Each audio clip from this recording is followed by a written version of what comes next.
grade 9 learners of RMBs. I am Teacher Rohna, your English amazing and caring teacher. Hello, and welcome to the third quarter of English 9. So I do hope that you are still excited and always ready to learn new set of lessons. So find your most comfortable place and enjoy the journey as you venture the lesson Bias and Prejudices. At the end of this video lesson, you are expected to differentiate biases from prejudices through an exercises. Connect the effects of bias and prejudice in a real-life situation. And lastly, perform the given task. Before we formally begin, let's find out how much you know about this lesson. To start with, answer the following items. Make sure to use a clean sheet of paper and pen. You can pause this video if you will need more time. Then press play again if you are done with the activity and when you are ready to proceed with the lesson. Find out whether the given scenario shows bias or prejudice.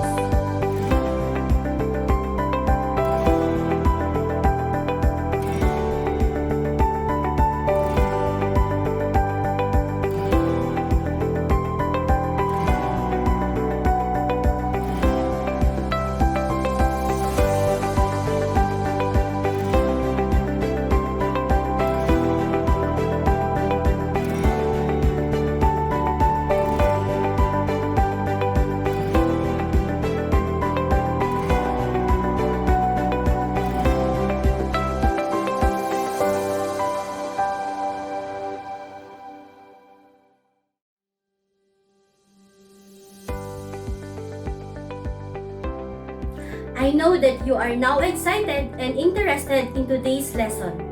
So fasten your seatbelt and join me as you venture and explore the world of English. What comes to your mind when you see this logo? You are right. It is a segment from a famous TV noontime show, Eat Bulaga. Was there a time in your life when you caught yourself prejudging others? Do you consider yourself judgmental as well? Then how will you judge these given dialogues?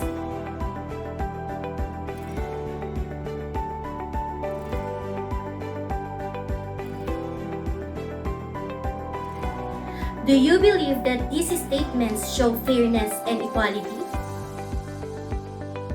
If your answer is no, then you are good in detecting prejudices. But what makes you say that the dialogues show prejudices? But first, let's define the term prejudice. Prejudice is a preconceived opinion or feeling toward a person based solely on their affiliation with a group. This feeling may be translated into action by discriminating against the person or members of the target group. An individual may be prejudiced against others based on factors such as race, age, gender, sexual orientation, class status, religion, nationality, and among other things. Examples of prejudice. I don't want ATAs living in my neighborhood. I don't want Ilocanos owning business in my town. I don't want LGBT in my community. These examples clearly show that there are prejudices going on. These statements prejudge against Itas, Ilocanos, and LGBT members. Basically, because of their race, ethnic group, and orientation.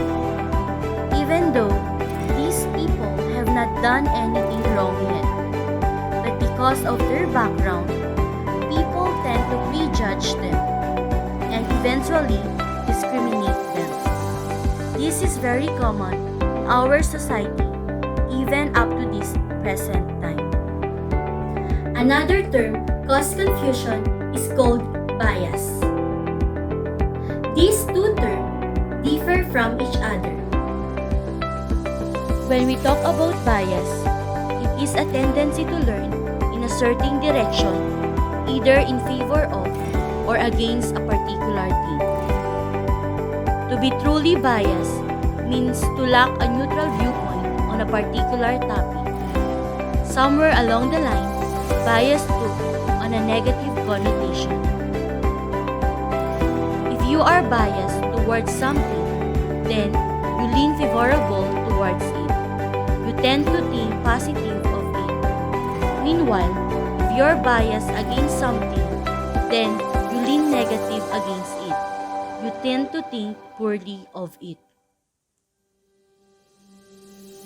Examples of bias. In other Christian sects, the preacher position is only given to males and not to females.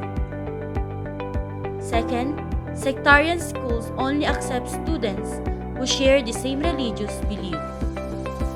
Third, some churches don't accept women who wear pants instead of dresses or skirts during their services.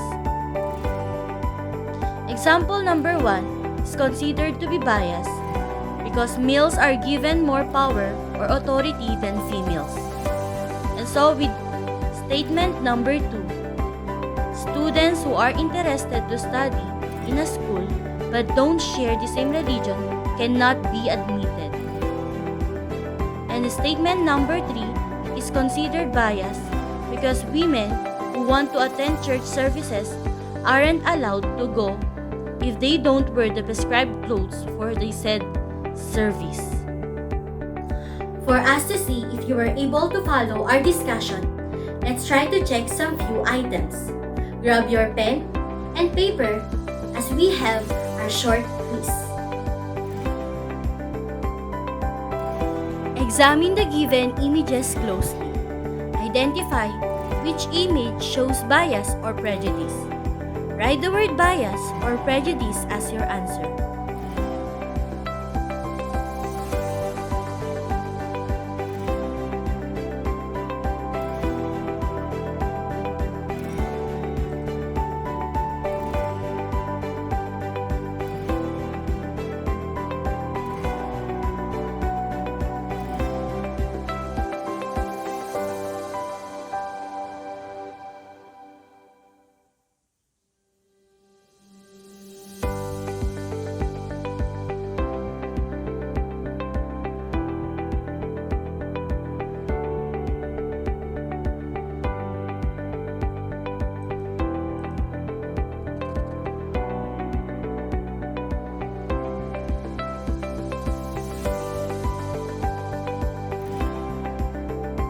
Let's check if your answer is correct.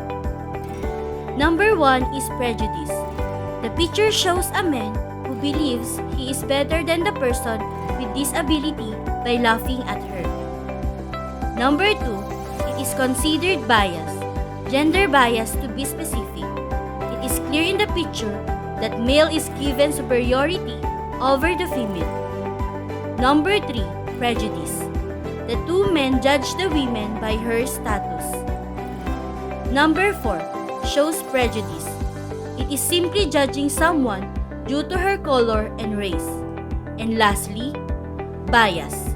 Someone can be biased depending on its angle of the situation. Wow! Good job! You did great on that activity.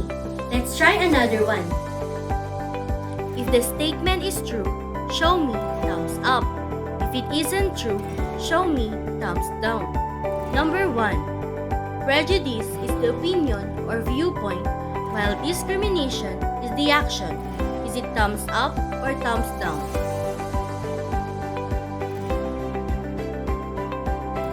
The correct answer is thumbs up. Very good. Number 2. If someone is thinking poor of another person for his belonging to a certain race or for having different religious beliefs, then he has prejudice. Is it thumbs up or thumbs down? The correct answer is thumbs up. You got it right. Number 3. Bias and discrimination are alike. Is it thumbs up or thumbs down?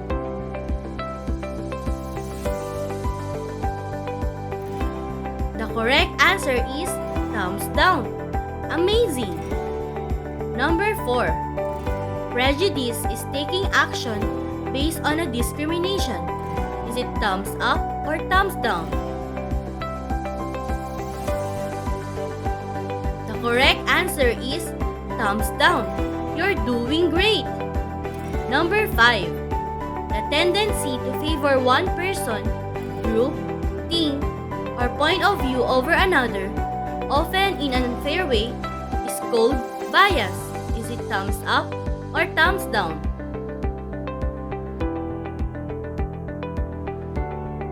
The correct answer is thumbs up. Amazing!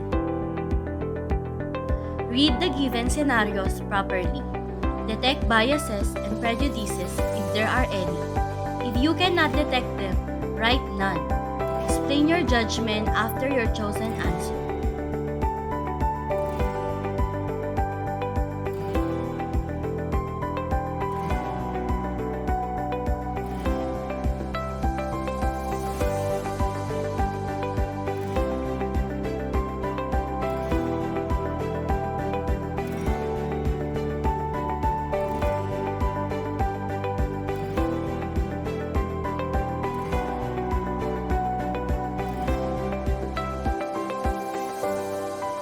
Here's the correct answers.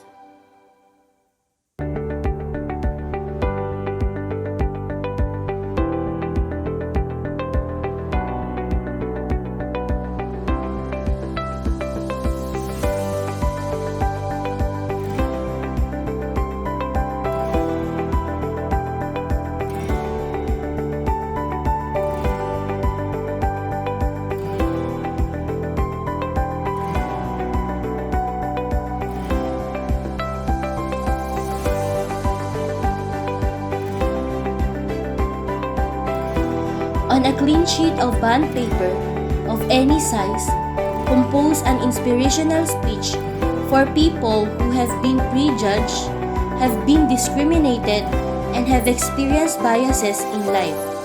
It is preferably with minimum of 100 words. Please be guided by the rubrics provided for you. It looks like you did a good job in this lesson. Congratulations for actively engaging in each of the activities prepared for you. Always remember that bias and prejudice tests aim to measure the strength of association between groups, and evaluations are stereotypes. The outcome of this bias and prejudice test can provide a clear picture of how people perceive those in their outer group. Helping people become aware of their biases and prejudices is the first step to addressing them. And that concludes our lesson for today. See you again next time in another learning episode.